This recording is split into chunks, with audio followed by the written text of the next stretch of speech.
Ubod. Makaradol, Fred Padernos. Istorya Pakaradol. Tumitindi ng tumitindi at palalim ng palalim ang hidwaan ng dalawang senador sa Senado.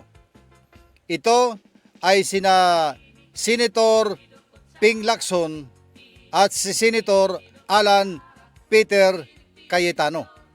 At maliban dyan, umiinit din ang hidwaan sa gitna ni Senator Alan Peter Cayetano at ng NBI, National Bureau of Investigation, sa pangunguna ni National Director Melvin Matibag.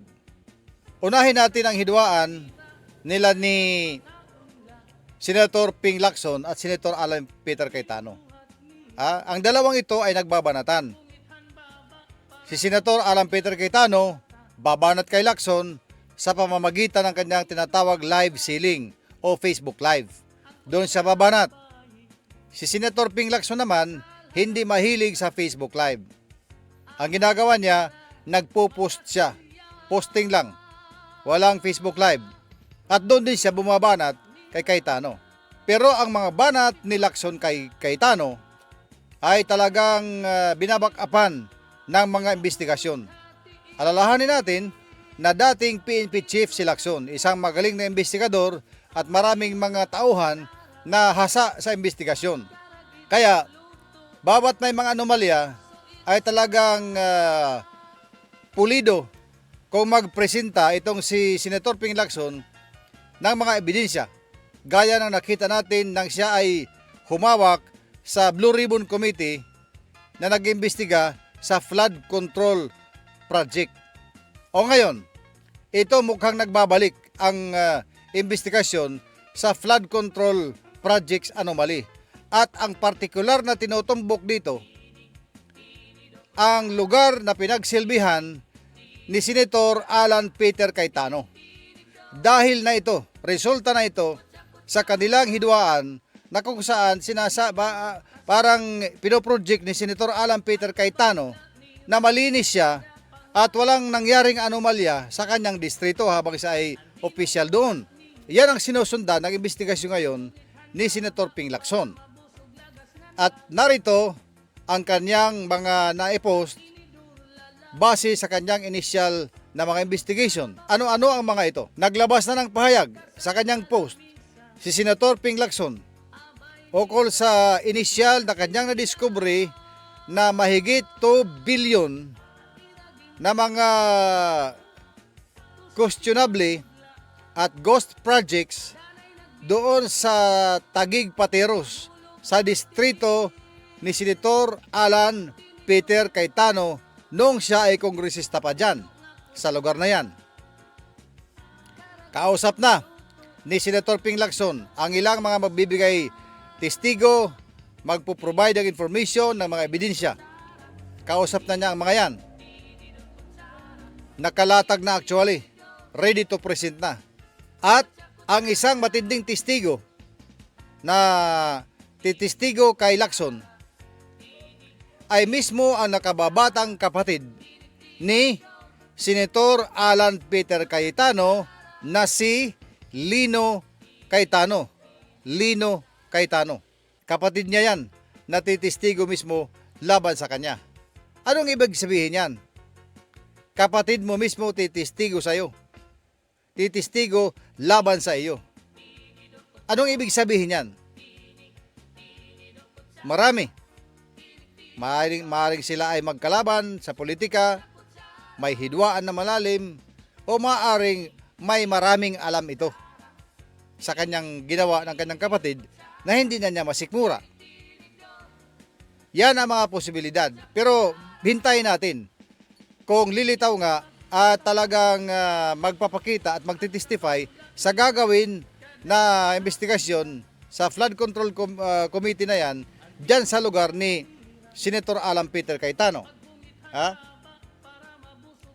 Ang mga nabanggit na halaga na yan na 2 point something billion, mahigit 2 billion, ay may initial na inilabas si Lacson na kung saan ito napunta. Kung saan, paano nangyari ito. Ang sabi sa kanyang initial investigation, nagkaroon daw ng double funding sa parehong project, pinunduhan makalawang bisis at makalawang bisis din na nagkulikta ng tig 100 million hanggang sa umabot na mga lahat ng yan ng 2.7 billion. Marami yan eh. Double funding, double collection, at kung ano-ano pang iba.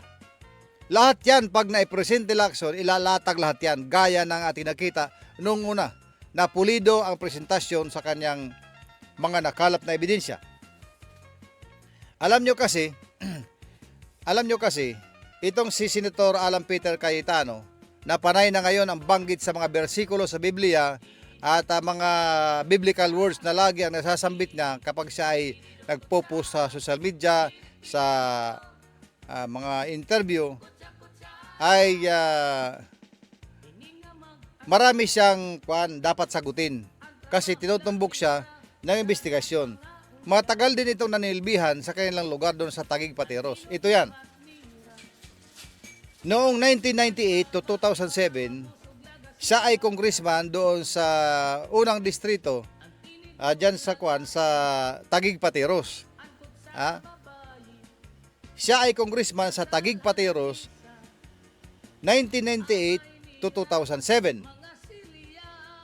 Noong 2007 naman, nanalo siyang senador, nanilbihan siya hanggang 2017. Pagkatapos niya maging senador, ay kinuha naman siya bilang secretary ng Department of Foreign Affairs. Ito ay sa panahon pa ni Pangulo Rodrigo Roa Duterte. Kaya siya ay naging DFA secretary mula 2017 hanggang 2018. 2018. Tapos, noong 2019 naman to 2022, bumalik siya pagka kongresista sa kanilang distrito.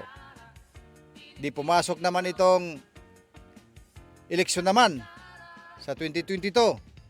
Kandidato ulit siya ng pagkasenador, nanalo. Kaya siya senador hanggang ngayon. Noong unang-una pa, 1992 to 1995, siya ay naging councilor ng kanyang syudad dyan sa Taguig Pateros. At pagkatapos maging councilor, naging vice mayor. So nakita ninyo, nagsimula siya sa pagiging councilor hanggang sa umakyat, vice mayor, councilor, vice mayor, congressman, at ngayon ay senador. Talagang hanap buhay na niya ang pagpupolitika. Karir na niya ang pagiging politiko. Hanggang sa ngayon siya ay senador. Kaya ngayon, dahil isa siyang public official, ay ang publiko naman ay may karapatan malaman kung ano ang mga ginagawa niya, anong mga nagawa niya, kasama na dito yung mga nagawa na aligasyon dito sa pagka-involve niya sa flood control anomaly naman sa kanyang distrito na ngayon ay tinutumbok, ginagalugad, kinakalkal ng kanyang kalaban na senador, si Senator Ping Lacson. Yan ang sinasabi ko. Pag ang politiko ay nangalkal ng isyu ng ibang politiko, kakalkalin ka rin.